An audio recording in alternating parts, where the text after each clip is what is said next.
Alors, merci messieurs d'être là avec nous ce soir. Est-ce que l'accessibilité au grand public a été au centre de vos démarches?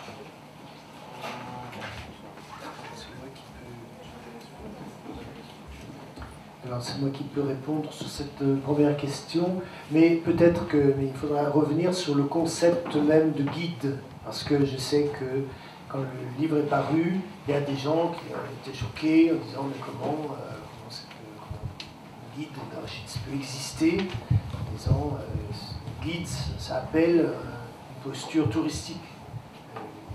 Alors c'est pas du tout le cas, et en effet c'est un livre qui est très sérieux et qui, précisément, n'est pas touristique.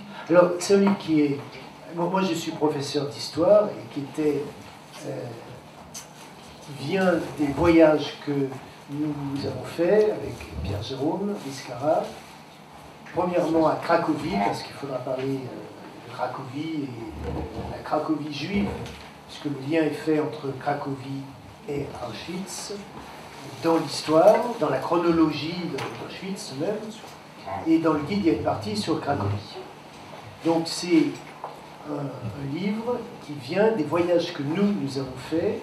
On donnait aux participants à ces voyages beaucoup de documents, et chaque année, les participants nous disaient « mais il faut éditer ça, il faut que d'autres puissent en profiter ».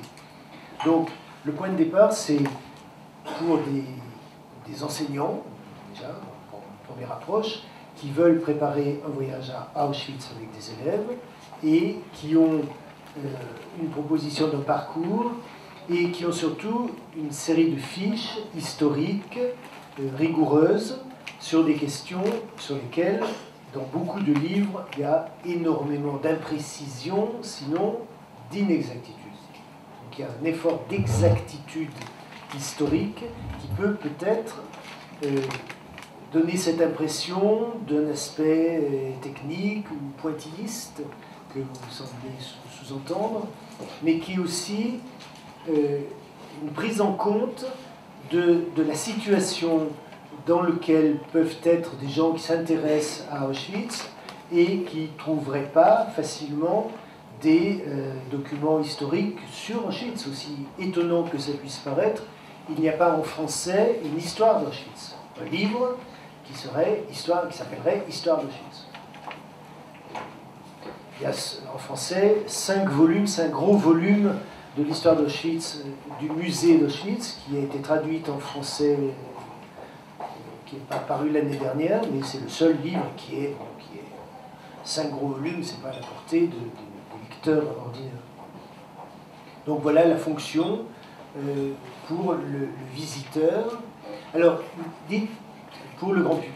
Alors, je pense que quelqu'un qui s'intéresse à cette question, qui est devenu un symbole, au-delà même du camp précis d'Auschwitz, qui est devenu un lieu où les visiteurs ne cessent de se multiplier. On est maintenant 1 400 000, 1 500 000, du monde entier. Donc il y a un phénomène presque d'ordre sociologique qui se produit. Et, on peut s'intéresser sans être allé à Auschwitz à cette question-là. Mais guide, ça veut dire que quelqu'un qui va à Auschwitz.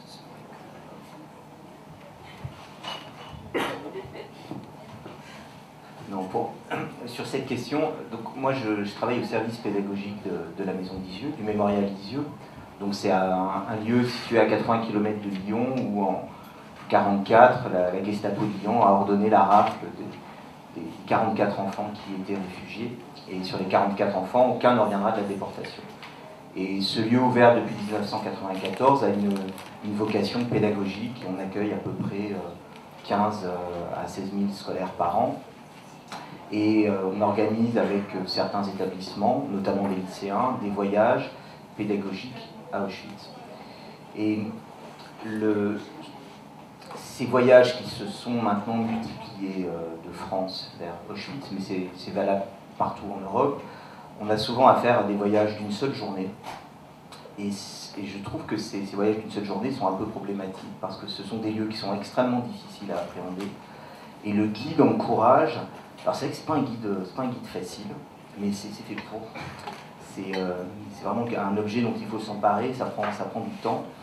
D'encourager les enseignants à rester 2 à 3 jours à Auschwitz. Alors la partie sur Cracovie, à aller à Cracovie, mais aujourd'hui je dirais on assiste plus à un phénomène de voyage symbole. C'est-à-dire qu'on ne va pas visiter un lieu d'histoire, on va visiter un symbole. Le symbole de la Shoah, le symbole de la barbarie, le symbole du mal absolu.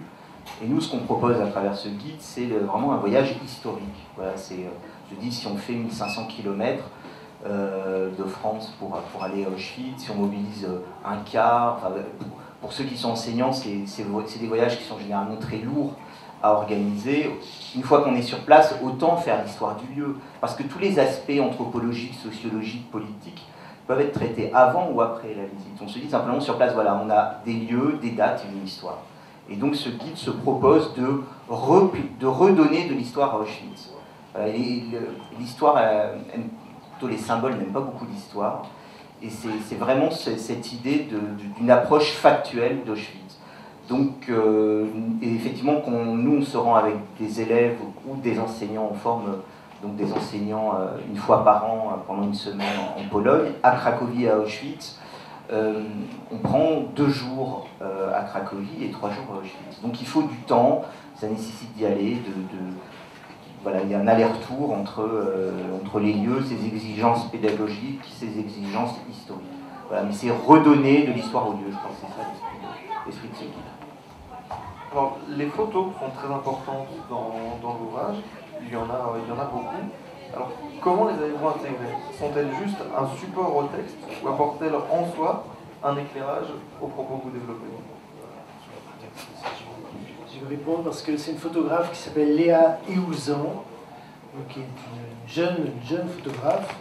Et je ne sais pas si vous êtes sensible à ce que je vais dire, j'espère que les lecteurs seront sensibles.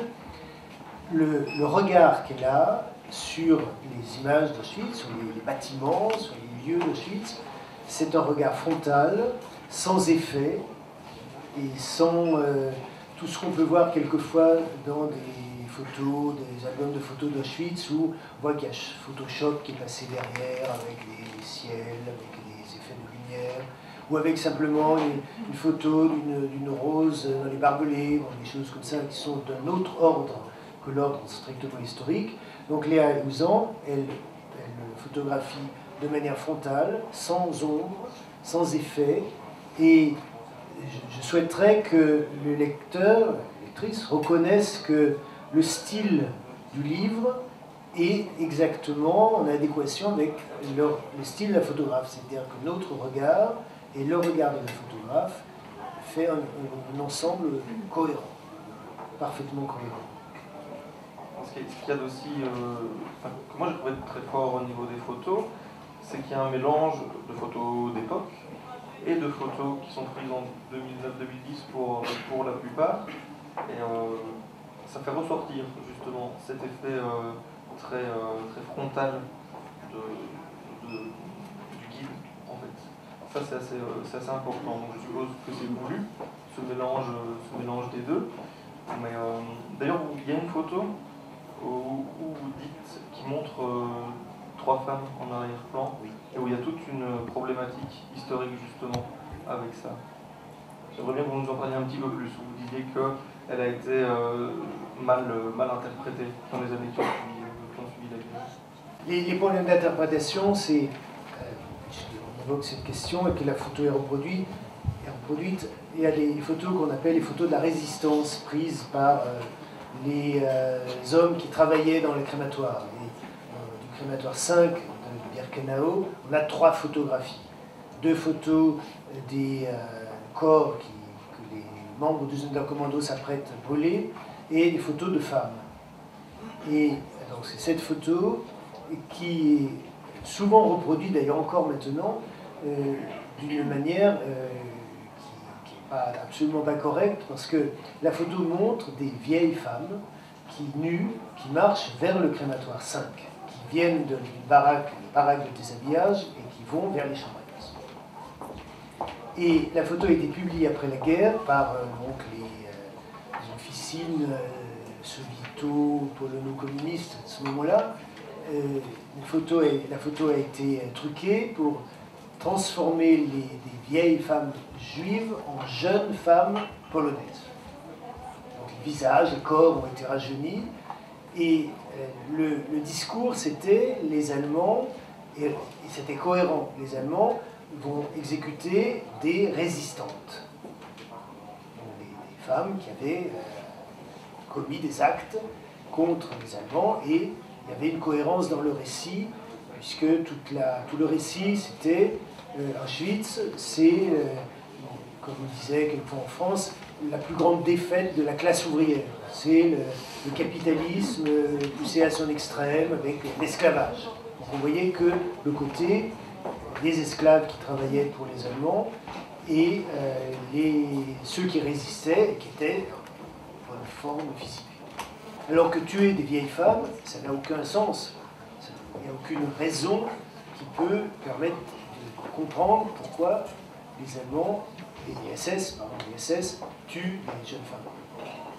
Voilà, donc ça fait partie de l'histoire aussi des documents d'Auschwitz, et comment c'est une histoire qui vient de loin, qui vient d'assez loin. Alors, ce que moi j'ai trouvé très très intéressant d'un point de vue pédagogique dans votre ouvrage, ce sont les codes de couleurs. Donc le livre n'est pas écrit en noir automatique, comment on appelle ça. Vous avez vraiment des codes, il y a du mauve, du bleu, et à chaque couleur correspond une manière d'envisager le livre. Donc vous avez par exemple une couleur bleue, qui est vraiment là des choses pour visiter, où vous avez vraiment des indications, aller jusqu'au rond-point, puis peut-être 40 mètres sur la droite, donc il y a vraiment quelque chose de très précis. La couleur mauve est généralement une mise en avant, un zoom sur un sujet particulier. Alors, est-ce que ça relève d'une volonté de laisser au lecteur la possibilité d'avoir une lecture discontinue, c'est-à-dire qu'il puisse lire le passage qu'il veut, selon par exemple l'itinéraire qu'il fait dans Auschwitz, ou est-ce qu'il y a une autre démarche à l'origine de ça? Bon, il y a une présentation pour les couleurs qui vient du typographe, de l'éditeur, mais ça s'accorde avec notre posture. La difficulté, quand on visite Auschwitz, c'est qu'il faut vraiment prendre conscience et toujours distinguer le secteur camp de concentration du secteur centre de mise à mort, camp d'extermination. Ces deux parties, il faut vraiment les distinguer. C'est-à-dire les lieux où travaillent les concentrationnaires comme des esclaves, et les lieux où les juifs arrivent et sont tués instantanément, comme à Treblinka, comme à Sobibor. Et le problème, c'est que ces lieux à Auschwitz sont étroitement intriqués. On passe d'un lieu à l'autre très, très rapidement, et on ne peut pas dire qu'on visite d'abord le camp de concentration et après le centre de mise à mort. Sinon, il faut faire des allers-retours constants, et ce n'est pas possible de proposer des parcours comme cela. Donc il faut toujours garder à l'esprit dans quel type de lieu on est. Et en gros, c'est assez facile de se repérer, parce que les 4 crématoires et les 2 bunkers, on dit, lieu des chambres à gaz, c'est bien sûr le lieu de l'extermination. Et tout le reste, du camp d'Auschwitz et des commandos autour d'Auschwitz, parce que le livre invite à aller en dehors de l'espace officiel, de l'espace mémoriel, dans un espace qui n'est pas officiellement visité par ceux qui viennent visiter Auschwitz, et qui restent pour la plupart dans le musée, dans le lieu du musée d'Auschwitz. Alors qu'il y a des restes encore souvent tout à fait importants de commandos où étaient quelquefois même des résistants connus, Charlotte Delbo par exemple à Raisko, Primo Levi à Monowitz par exemple. Et on peut très bien aller vite dans ces lieux-là, mais ça, c'est le camp de concentration. Donc il faut distinguer les deux, et c'est une difficulté, donc le guide essaye de résoudre. C'est pas toujours très, très facile. Mais là encore, sur chaque lieu, il y a un historique du lieu et aussi un historique de ce qui se passait dans ce lieu. Donc, par exemple, dans le bâtiment de réception des détenus qui sont tatoués, il y a une petite fiche sur les tatouages à Auschwitz.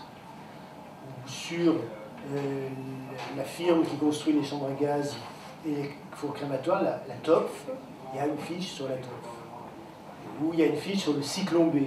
Alors, j'insiste un peu là-dessus parce que je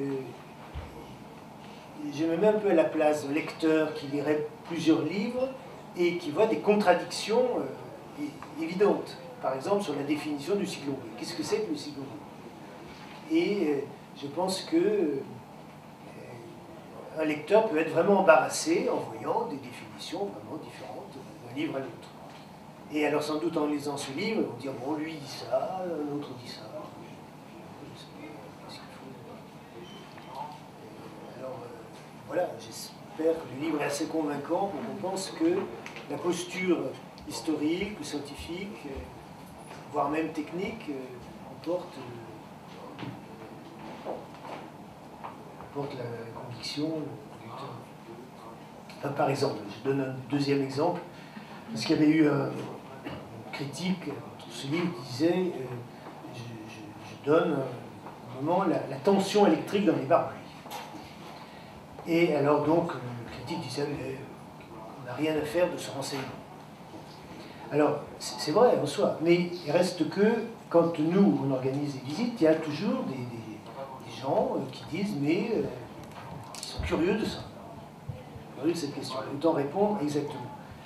Et le problème, c'est que si on voit sur Internet, si on tape par exemple tension électrique barbelé Auschwitz, et on voit des tensions extravagantes par rapport, par exemple, à la taille des isolateurs qu'on voit sur les piliers. Donc, on a l'impression qu'il y a une irréalité de ce lieu. Donc, on peut dire des choses qui ne sont pas conformes aux lois de la physique et de la chimie. Quand par exemple on lit que le cyclone B, c'est les petites pierres, vous avez peut-être vu des photographies de ces petites pierres grises qui sont imbibées du gaz liquide, à l'état liquide. Et on déverse les pierres et le gaz s'évapore. Mais les pierres, c'est qu'un support inerte. Et on trouve des livres où il dit que c'est les pierres qui se subliment en gaz. Et si un chimiste voit ça, je ne sais pas la tête qu'il ferait. Il se dirait, bon, c'est un discours symbolique, c'est pas factuel. Donc il importe de donner des définitions définitives et qui ne fassent sursauter aucun corps de métier. Un électricien, qu'un chimiste puisse lire ce livre sans se dire, mais qu'est-ce qu'on est en train de nous raconter? Voilà pour expliquer l'aspect technique qui nous a un peu... Ah non, je disais juste que c'était... Moi je trouve ça intéressant dans le sens où vous restez très distant, c'est-à-dire une distanciation en fait, sans tomber dans le pathos. Et donc c'est assez bien fait, je ne dis pas du tout l'aspect technique de votre ouvrage. Je trouve ça plutôt même intéressant. Ma prochaine question, ou alors vous vouliez intervenir sur... Non, mais toujours aller dans le même sens, et bien dire que la Shoah c'est un fait d'histoire, qu'Auschwitz c'est un lieu historique, et par exemple dans des choses très pratiques quand on est avec des élèves, notamment toutes les structures d'extermination de Birkenau ont été détruites, donc vous vous trouvez face à un champ de ruines, les chambres à gaz ne sont plus que des ruines. Si vous n'avez pas un minimum d'histoire, vous dites quoi? Il ne suffit pas de dire là c'était la chambre à gaz. Et justement, le guide propose pour chacune de ces structures une histoire. Il y a par exemple au crématoire 4, il y a eu cette révolte des Undercommando du 7 octobre 1944 et il y a un développement sur cette histoire-là. Donc c'est vraiment cette idée de redonner de l'histoire à ce lieu. Et moi, cette distinction qui doit être à mon avis centrale dans la pédagogie des voyages, c'est que il faut sortir des voyages symboliques et aller vers des voyages qui sont des voyages historiques. Voilà, et je répète bien, on ne gomme pas toutes les questions anthropologiques, philosophiques que peuvent poser ce génocide, mais autant le faire avant et après le voyage, mais quand on est sur les lieux, être dans une approche historique. Et cette approche historique, en plus, elle crée justement un effet de distanciation, et quand on est avec des élèves, c'est très important, parce que les élèves, ils ne ressortent pas complètement effondrés, ça crée une distanciation. L'émotion, elle est là, de toute façon, mais on ne joue pas dessus. Mais on a des élèves qui ressortent émus, mais aussi avec de la place pour la réflexion, plutôt que des élèves complètement effondrés. Ça s'inscrit vraiment contre une certaine idée de la pédagogie du choc, où il faut, comme si Auschwitz était le choc émotionnel obligatoire. Non, on est très loin de cette posture. Donc Voilà, donc évidemment, c'est pas un ouvrage qui est facile, mais exigeant sur un plan historique. Tourné, vous parlez d'ouvrage pas facile, parce que moi j'ai déjà commencé par un truc pas facile, c'est la préface. C'est la préface qui est, désolé si j'écorche son nom, par Piotr Sielicki, qui est directeur du musée d'État à Auschwitz-Birkenau. Alors je vais lire un passage moi, qui m'a profondément fait réfléchir, donc il s'inquiète aussi du devoir de mémoire et du fait que on n'aura plus de survivants de première génération, des descendants de survivants bientôt. Et où il explique, alors je vais vous citer ça, ne déplorons-nous pas de nos jours la défaillance des autorités, le manque de vrais hommes d'État, de politiques visionnaires, peut-être inconsciemment, nous pressentons que les institutions sont faibles, les systèmes trompeurs et des temps douteux. Et je me suis dit en lisant la préface, c'est pas très réjouissant qu'on nous raconte ce qui n'est pas, pour autant ça reste vrai, mais je me suis dit, est-ce que c'est pas difficile d'intégrer une préface comme celle-là dans votre ouvrage? Piotr Sielicki, qui est le directeur d'Auschwitz, il a aussi une posture morale, philosophique, et il voit bien que les visiteurs sont de plus en plus nombreux dans son musée. Mais il voit aussi que ça ne change rien. Il voit que l'histoire du monde n'est pas modifiée par le fait qu'on parle de plus en plus beaucoup d'Auschwitz et qu'il y a beaucoup de gens qui vont à Auschwitz.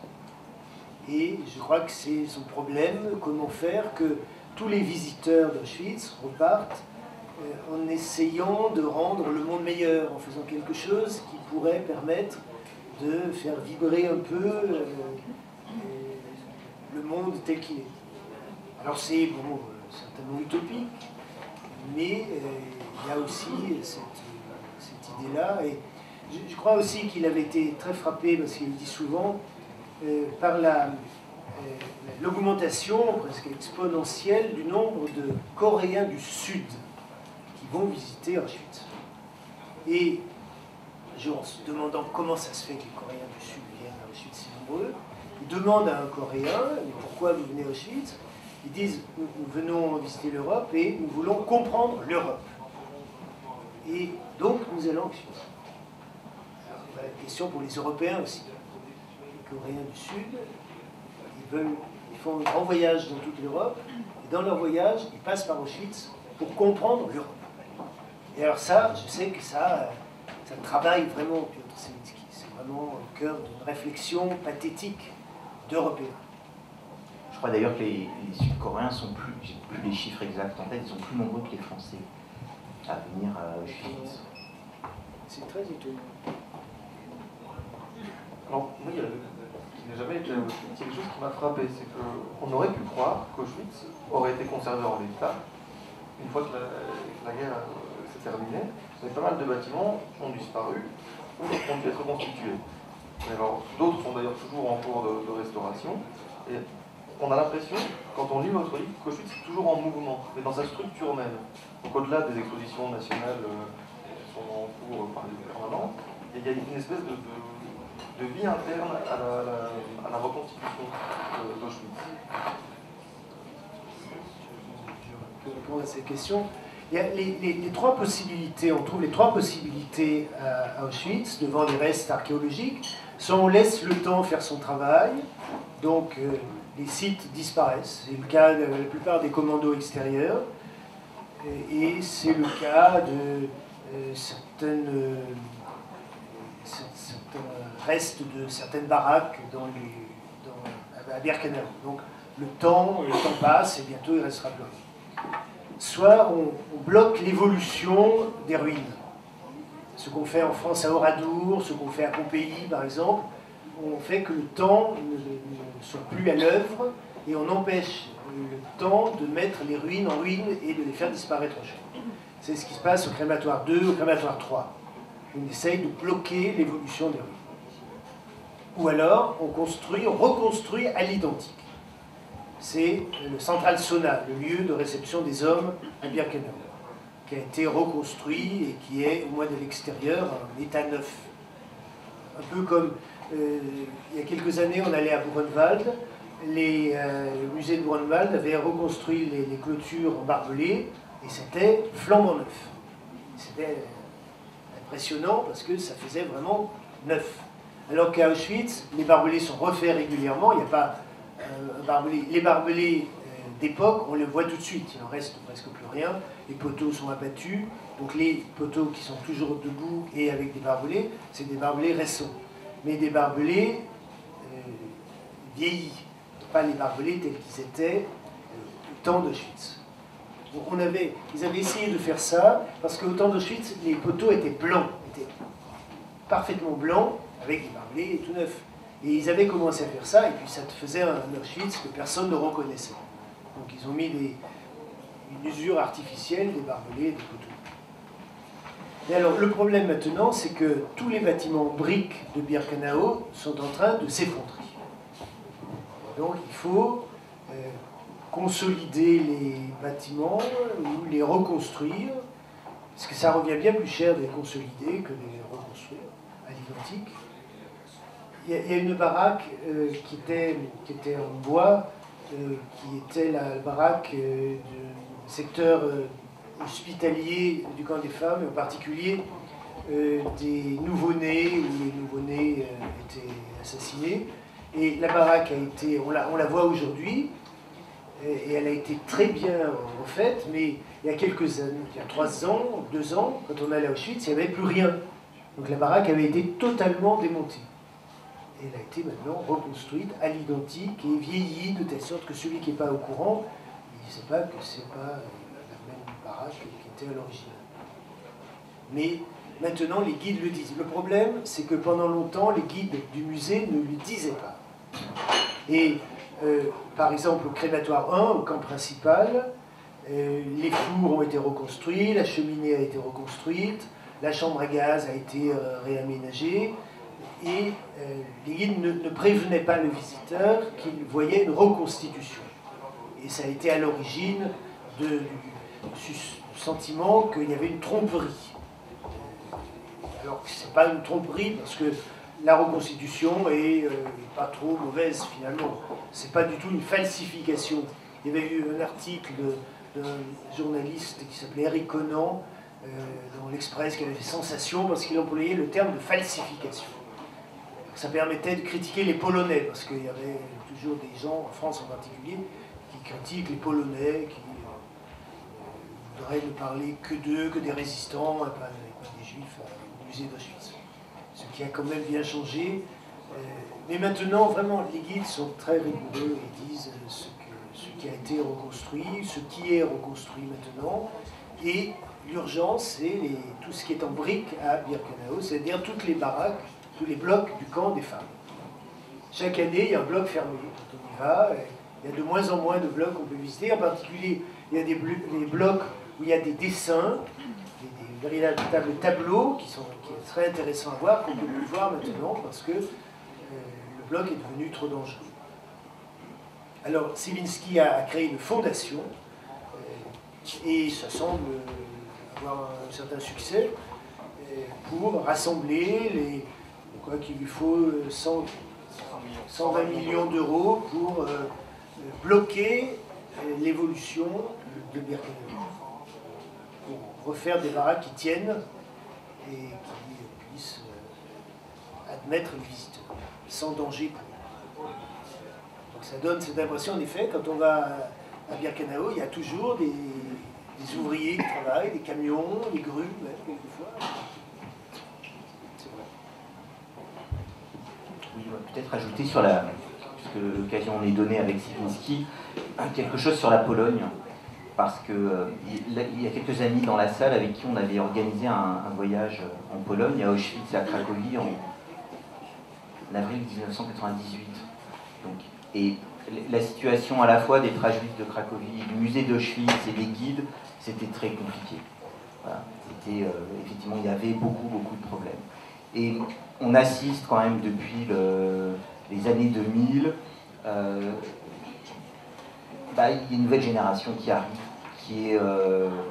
qui est dans l'Europe, pour qui la démocratie c'est pas un gros mot, qui a un rapport à la vérité historique exigeant, et c'est vrai que la direction d'Auschwitz et les guides, à mon sens, hein, enfin, de ce que moi j'en perçois depuis maintenant presque 15 ans, je fréquente ces lieux depuis 15 ans, ça a radicalement changé. Voilà. Et ça, c'est important de le souligner. Ça ne veut pas dire que tous les problèmes sont réglés, mais on est face, il faut imaginer que les jeunes Polonais aujourd'hui de 20 ans n'ont pas connu la chute du mur.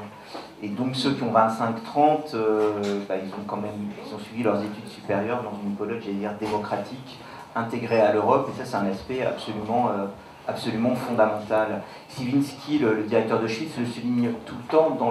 Il y a un service de la conservation au musée d'Auschwitz, et il arrive à recruter des gens qui sont des, on va dire, l'élite des conservateurs. Il réussit à les faire venir à Auschwitz, donc à côté, la ville à côté du musée, et ils vont travailler toute leur vie sur des objets, que ce soit d'anciens témoignages, des objets en fer, en plastique. Voilà, donc il y a aussi une prise de conscience de cette génération polonaise, cette nouvelle génération polonaise sur l'histoire. Donc voilà, c'était bien d'avoir, je trouve, pour ce guide d'Auschwitz, une préface du directeur du musée d'Auschwitz. Parce qu'on travaille quand même, on travaille avec la Pologne dans cette histoire-là. Voilà, et je le dis bien, tous les problèmes, bien sûr, ne sont pas réglés, mais à mon sens, c'est une évolution qui va plutôt dans le bon sens. Voilà. Je voudrais compléter sur ce qui est abandonné au temps, parce qu'il s'était posé un problème à propos des cheveux. Quand vous allez au musée, il y a des morceaux de cheveux qu'on voit encore, et la décision a été prise de laisser le temps faire son travail et de rien faire sur ces cheveux. Parce qu'il y avait eu des discussions là-dessus, qu'est-ce qu'on en faisait, est-ce qu'il fallait les enterrer, mais si on les enterre, il faut les enterrer sous quelle religion? Est-ce que c'est les cheveux des Juifs? Est-ce que c'est les cheveux des Polonais? Parce que les derniers internés de Auschwitz, c'était les Polonais de Varsovie, après le siège et l'écrasement de la révolte de Varsovie pendant l'été 1944. Donc les derniers convois importants, c'était des Polonais. Donc ces cheveux, est-ce que c'est les cheveux des Juifs ou des Polonais? Donc c'était trop compliqué. On a dit, on laisse le temps faire son travail. Mais pour le reste, les bagages, les chaussures, les brosses à dents, tous ces objets, la décision, c'est de les conserver. Et on voit, pour souligner ce qu'a dit Pierre Jérôme, des gens qui ont fait des études de conservation, et dans l'idée, quand ils ont commencé leurs études, de conserver des Rembrandt ou des Van Gogh, je ne sais pas quel objet artistique, et ils sont à travailler donc, volontairement, une sorte de mission morale sur les valises, les chaussures. Donc il y a vraiment une génération de militants de Auschwitz, il faut vraiment le souligner, s'il y a encore des restes de cette idée que les Polonais ne veulent pas parler des Juifs. Mais c'est vrai que dans les années 70, 60, on ne parlait pas des Juifs à Auschwitz. C'est vrai, c'est absolument vrai. Il y a les victimes du fascisme et tous les guides du musée parlaient des personnes gazées, mais jamais. Donc, aussi, la Pologne a vraiment évolué, c'est vraiment spectaculaire, y compris pour le nombre des victimes, puisqu'on est passé de 4 millions à 1 million 100 000. Donc, il a fallu quand même réviser fondamentalement l'histoire officielle. Donc, on a dit au début de cette discussion que votre manière de fonctionner permettait une distanciation. On ne va pas y revenir. Et moi, j'ai trouvé que cette distanciation permettait quelque chose d'intéressant, c'est que ça faisait ressortir le côté déshumanisation d'Auschwitz. Donc, le tatouage, par exemple, revient plusieurs fois dans votre ouvrage, la tombe des cheveux dont vous venez de parler. J'ai trouvé que cette manière de faire s'attarder aux faits, ce qu'il en ressortait, c'était cette importance de perte d'identité. Je ne sais pas si c'est voulu ou si c'est juste quelque chose qui ressort comme ça. En fait, ça ressort, on va dire, naturellement. Et en particulier, d'ailleurs, en en montrant un bloc devant lequel les visiteurs passent rapidement, sans s'arrêter en général, qui était le bloc de réception des femmes, dans le camp des femmes. Et tous les récits des anciennes détenues d'Auschwitz parlent de ce choc initial, c'est-à-dire du lieu où elles ont été, après avoir été séparées de leurs enfants, de leurs maris, des hommes qui étaient avec elles, où elles se retrouvent nues, tondues, tatouées. Et ce choc originaire, c'est un moment extrêmement important de l'histoire de la déportation des femmes. Pour les hommes, un choc évidemment comparable, se déroule au Central Soda, donc dans un autre lieu. Mais ce lieu, il est visité. Le bâtiment donc de l'accueil des femmes, il n'est pas visité. Et il y a quelques années, vous vous souvenez peut-être, il y avait eu des plans de Auschwitz trouvés à Berlin, et on avait parlé des plans d'Auschwitz. Il y avait le magazine allemand pas très réputé par son sérieux, Bild, qui avait publié ces plans d'Auschwitz, mais qui avait été analysé par la direction des archives de Berlin, des plans qui ont été remis à Yad Vashem maintenant. Et dans ces plans, il y avait une mauvaise interprétation. Il y avait des plans de ce bâtiment, de réception des femmes, et dans tous ces bâtiments de réception, il y a un lieu où les personnes sont douchées et un lieu où les vêtements sont épouillés. L'épouillage des vêtements, le typhus, c'est l'obsession des SS.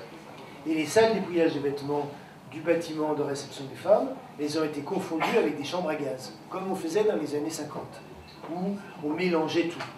Il n'y avait aucune rigueur qui faisait qu'on ne distinguait pas le camp de concentration, où il y a les salles d'épouillage de vêtements au cyclone B, du camp d'extermination, où le cyclone B sert à tuer les gens, dans ce que nous, on appelle les chambres à gaz.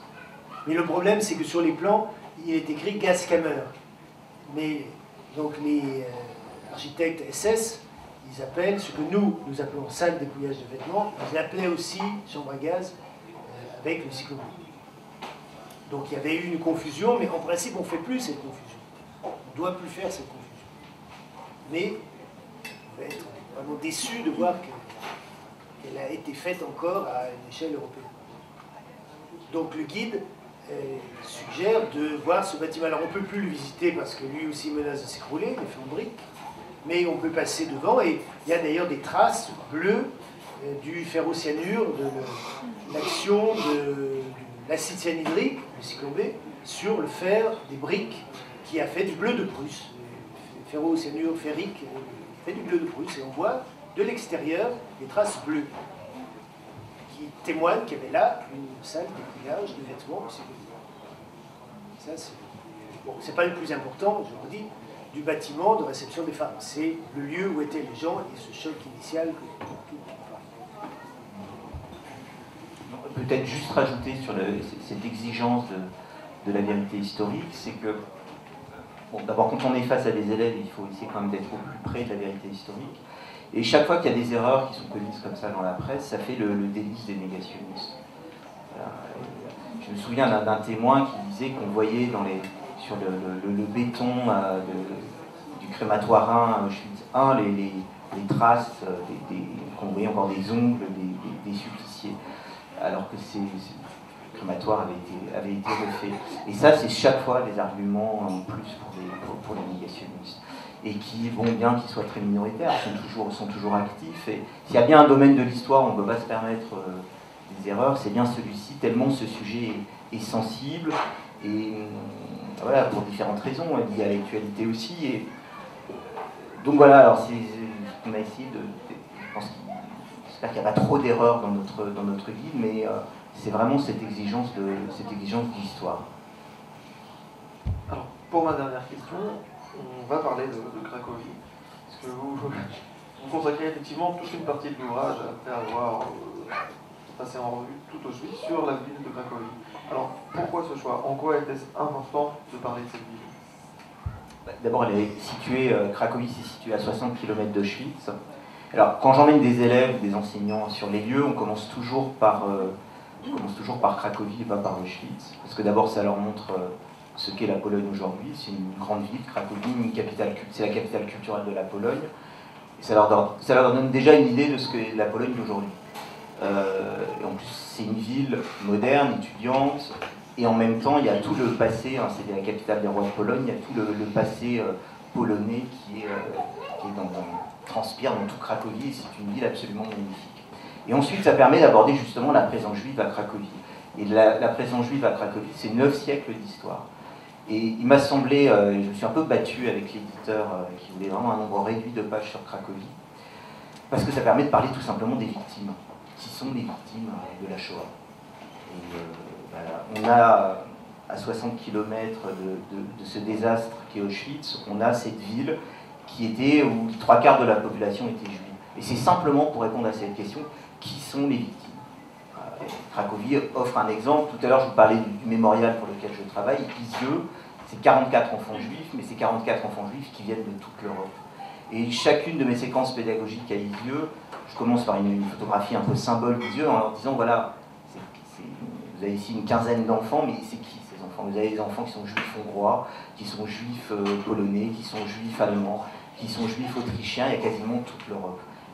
D'avoir cette question centrale sur l'identité des victimes. Et quand on étudie la Shoah, il faut tenir la corde par les deux bouts, à savoir la question des assassins, qui sont les assassins, comment ils ont fonctionné, comment ils ont mis leur plan en œuvre, mais aussi, me semble-t-il, la question des victimes.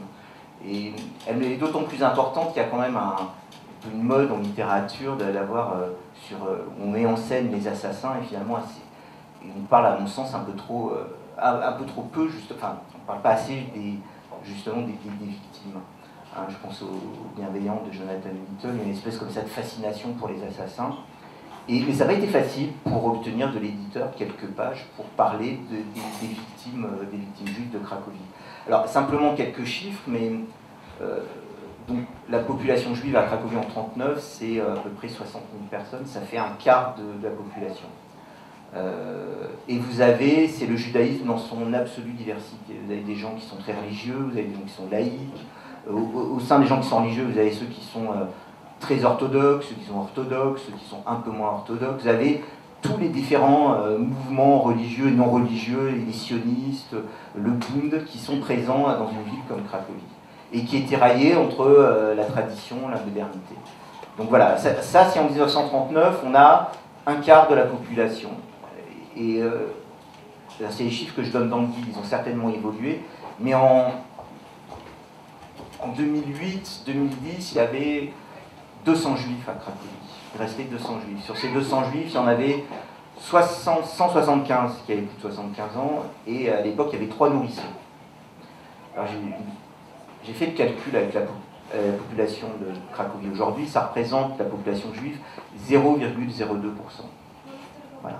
Et donc on peut imaginer que dans 25 ans, dans une génération, il n'y aura plus un seul juif à Cracovie. Donc voilà, il m'a semblé à la fois, pour présenter ce qu'est la Pologne aujourd'hui, mais surtout en lien direct avec le sujet, qui sont les victimes. Donc il me semble qu'aujourd'hui aller à Auschwitz, sans passer au moins une journée à Cracovie, c'est vraiment dommage. Voilà, donc c'est un appel à aller séjourner à Cracovie avant d'aller voir Auschwitz. Et j'insiste bien, me semble-t-il, le regard, et pour des jeunes qui doit être posé sur cette histoire, doit commencer par quelque chose de positif, puis dans le pays lui-même, c'est-à-dire la Pologne. Bien voilà, Jean-François Forge et Pierre-Jérôme Biscarat, merci beaucoup d'avoir répondu à mes questions.